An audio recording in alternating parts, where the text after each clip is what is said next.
Então, pessoal, vamos gravar aqui o terceiro vídeo falando sobre se é certo ou não desvincular, né? Desassociar um membro que cometeu um pecado grave e não se arrependeu, né? Pra gente continuar a nossa linha de raciocínio, eu vou ler aqui Provérbios capítulo 3, versículo 11 e o 12. São muitos textos e se a gente fosse considerar todos eles, eu teria que fazer um vídeo gigantesco. Mas a gente tenta fazer de forma bem resumida, né? Bem didática, para não ficar um trem chato também, né? Então, Provérbios capítulo 3, Provérbios capítulo 3, versículos 11 e o 12, diz assim: Meu filho, não rejeite a disciplina de Jeová e não abomine a sua repreensão. Versículo 12: Pois Jeová repreende aqueles a quem ama, assim como o pai faz com o filho querido. Então a disciplina é um ato de amor de Jeová e da congregação, pois a Bíblia diz que Jeová repreende aqueles a quem ele ama, assim como um pai faz com o filho. Então se um filho faz uma coisa errada, o pai disciplina. Um pai que cria um filho indisciplinado, provavelmente vai ter um filho que vai causar grandes problemas para ele na fase adulta. Esse filho vai ter uma tendência de virar um drogado, de ser preso, de praticar crime, de ser um péssimo marido. Isso é um filho indisciplinado. Agora, um filho disciplinado provavelmente vai ser um filho que não vai trazer desgosto nem para o pai biológico, nem para Jeová Deus, né? O outro texto que eu gostaria de ler aqui, gente, é 2 Coríntios capítulo 2 e o versículo 7. Por que eu vou ler esse texto? 2 Coríntios capítulo 2, versículo 7 mostra que aquele homem lá de 1 Coríntios capítulo 5, que tinha relação sexual com a esposa do pai dele, né, com a madrasta, ele se arrependeu, né? E quando a pessoa que cometeu o pecado grave se arrepende, a gente deve reintegrar essa pessoa à congregação, perdoar o erro dela. Por exemplo, olha aqui, 2 Coríntios capítulo 2, versículo 7. Agora, ao contrário, vocês devem perdoá-lo bondosamente e consolá-lo, para que ele não seja vencido pela excessiva tristeza.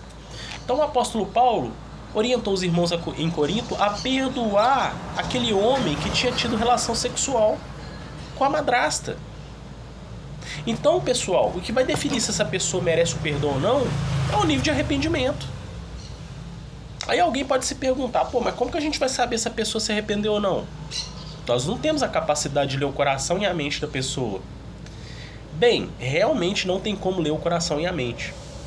Mas quando a pessoa comete um pecado grave e ela não pratica de novo, essa pessoa se arrepende de coração, como que a gente vai concluir se ela arrependeu ou não? A expressão facial, o tom da voz, as palavras da pessoa e a atitude dela vai demonstrar se ela se arrependeu ou não. Se ela continuar praticando o erro, ela não se arrependeu.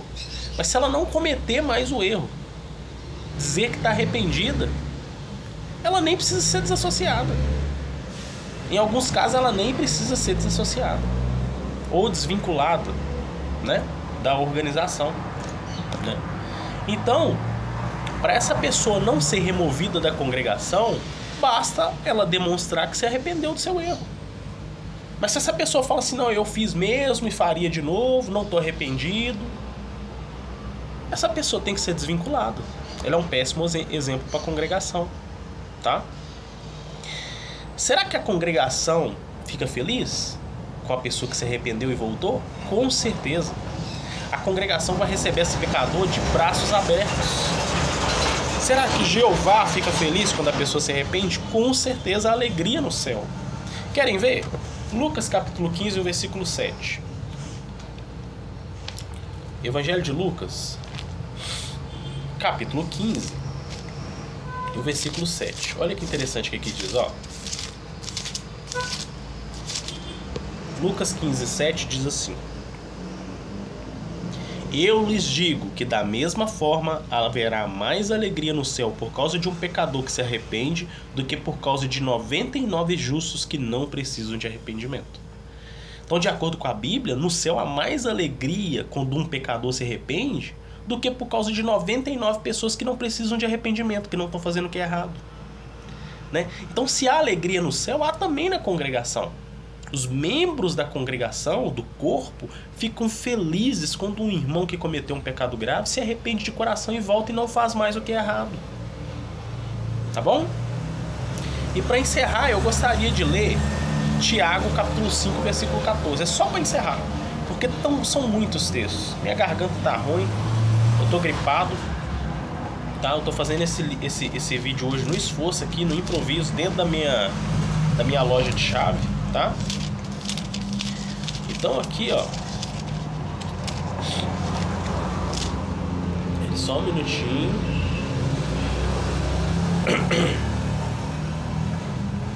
A garganta hoje tá daquele jeito, tá? Tiago capítulo 5, versículo 14. Olha que interessante o que diz aqui. Há alguém doente entre vocês? Pessoal, que não tá falando de doença física, tá falando de problema espiritual, tá? Alguém que tá violando a lei de Deus ou que tem o desejo de violar. Que ele chame os anciãos da congregação e que eles orem por ele, colocando óleo nele em nome de Jeová. E a oração de fé fará que o doente fique bom, e Jeová o levantará. Também, se ele tiver cometido pecado, será perdoado. Então, se a pessoa reconhece o seu erro, procura a ajuda dos líderes da congregação, se arrependeu de coração, eles vão orar sobre ele e o erro dele será perdoado. Quem deu essa autoridade para os líderes é Jesus Cristo, né? Quem vai julgar os de fora é Jeová e Jesus. Mas os de dentro da congregação, Jeová e Jesus comissionou anciãos ou líderes para poder ajudar a pessoa que pecou, né? Se essa pessoa se arrepender de coração, ela nem vai ser removida, né? Mas se ela não se arrependeu, quer continuar praticando o pecado, ele tem que ser removido. Por quê? Se ele não for removido, ele vai vituperar o nome de Jeová. Imagine só, uma pessoa que fuma, que bebe, que trai esposa, que fala palavrão, que faz dívida e não paga. Um péssimo exemplo para a congregação. Se ele continuar lá dentro com os privilégios que ele tinha antes, ele vai dar um péssimo testemunho. As pessoas lá fora vão falar mal da congregação. Poxa, mas esse cara aí fala que é da religião X, mas ele fuma, ele bebe, ele trai a mulher, ele deve e não paga. Então a pessoa só vai ser removida se ela não demonstrar frutos de arrependimento. Uma vez que essa pessoa demonstrou frutos de arrependimento e não praticou mais, ela vai ser reintegrada. Eu poderia citar aqui vários exemplos na Bíblia. Por exemplo, o exemplo de Corá, Datã e Abirão, que se voltaram contra Jeová. O que aconteceu com eles? Então o que acontece? O cristão, gente, não é pessoas lá de fora. O cristão que comete um pecado grave e não se arrepende, ele deve ser removido. Isso aí é a Bíblia que diz. Você não deve ter associação com ele. Uma vez que ele se arrependeu, ele pode ser readmitido, reintegrado, e aí você poderá ter uma associação normal como você tinha antes com ele. Tá bom? Espero que tenha dado para entender. A gripe complicou muito. Eu tive que fazer um esforço muito grande para gravar esse vídeo por causa da minha gripe aqui, tá? Mas aí, no próximo vídeo eu venho com um novo assunto, tá bom? Obrigado, bom dia, boa tarde, boa noite, a depender do horário que você está assistindo esse vídeo. E até mais.